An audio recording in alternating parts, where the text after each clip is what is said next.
My name is Miguel Rojas. I was born in San Luis Potosí. Approximately, I only stayed there about 6 months. After 6 months, I pretty much landed in San Diego County, a little small city called San Marcos. I lived there my whole life, 18 years to be exact, my whole 18 years. Grew up in a good family, can't say anything bad, just mom, just a household. My mom pretty much struggled throughout the whole life, I just, ever since I can remember, just back and forth, always living from one place to another, I can say, I didn't really have it all. That's why it pretty led me up to the gang, I pretty much caught on to the criminal life when I was young. I had older cousins. Well, my older cousin, his homeboys that he used to kick it with, they used to show love to me. If I didn't have shoes, they'll give me shoes. I didn't have clothes, they'll give me clothes, right? I can say I got jumped into my neighborhood. I was about 11, 12 years old. I got jumped into my gang. I started doing all kinds of things, running amok. I remember it was about like 12. Yeah, it's about 12 years old. I remember that's the first time I ever seen somebody get shot right in front of me. My homeboy Shadow, he got 3 to the chest, 1 to the head. On Halloween, he fell, I think it was on top of his niece. And I just remember all the kids is just trick-or-treating. That gets you more and gets you rage and more anger, man, we gotta get these guys, right? So, yeah, pretty much I lived the whole gang life back and forth. It was pretty crazy, just going in jail, getting out of jail, dropping out of school when I was 13 years old, rebelling, running away from home. You can say I started doing drugs at a very, very young age. When I was about 7th grade, that's when I started doing stronger drugs such as cocaine, methamphetamine, and that was my drug of choice too, methamphetamine. I even got worse. Started doing more things, started selling drugs, pretty much got into gangbanging a lot more. I got deported when I was 18 years old. I tried to cross back about 2-3 times. I got caught. The third time, that's when they told me it's either you knock it off or you're getting deported or we're going to lock you up for 5 years. In my head, I was like, what am I going to do free time for? Might as well get out. That's what I did, just signed my deportation. Afterwards, I went down south, San Luis Potosí, where I was born. I was there about 10 months. I didn't like it at all. That's why I came back. Then I had a aunt. My mom got in contact with her. When I was coming back, she called me. She's like, hey, I got in contact with your aunt. You're going to go over there. It's the colonia is called 7076. It's by the airport, right behind it. I went there. It was a little crazy. I got sprung out again on tweak, on meth. I got sprung out about let's say about 1.5 years, 2 years. I got really, really skinny. Well, you can say depression hit me a lot, right? I didn't have a job. I was just selling in sobre ruedas, just like a swap meet out in the street, sell clothes. It was always in my mind, wow, why doesn't my family ever want to help me out? Why doesn't my family ever want to do this for me?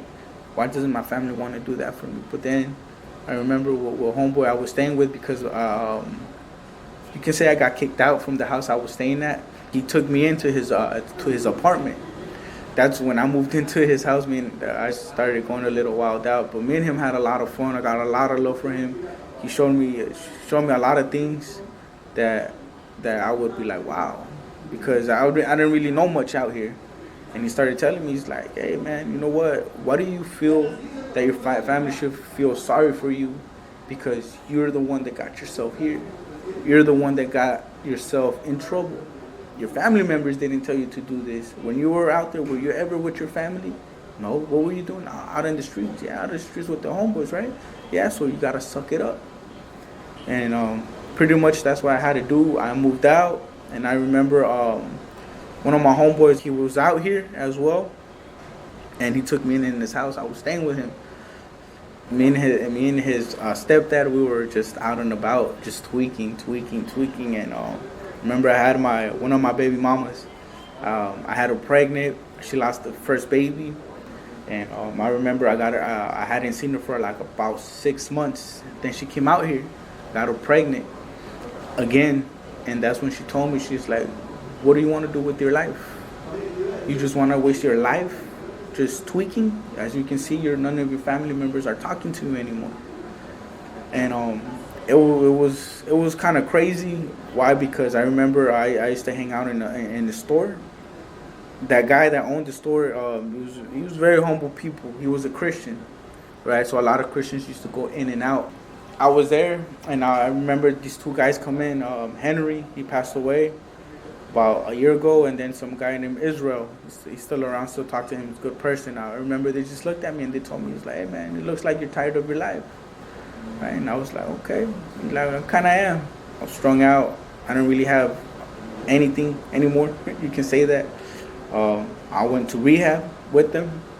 Stayed there for quite a while. I was in rehab for about like 2 years. I recuperated myself. I had my little girl. She's about 6 years old right now. I got pretty much straightened out with her. She was pretty much like my hope. You can say that, right? Because of her, I started working in call centers.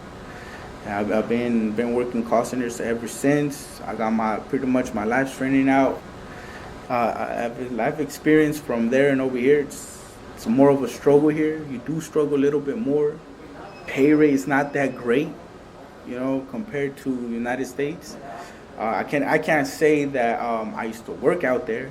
In United States, I really didn't. Most of the things I did was steal, home invasions, sell drugs, steal cars, and all that, Out here, I became a more responsible person. But I don't do none of that no more. I don't steal. I don't do none of that negativity, as you can say. But everything else, I can say I did my youth out there, and now I'm trying to build myself up here.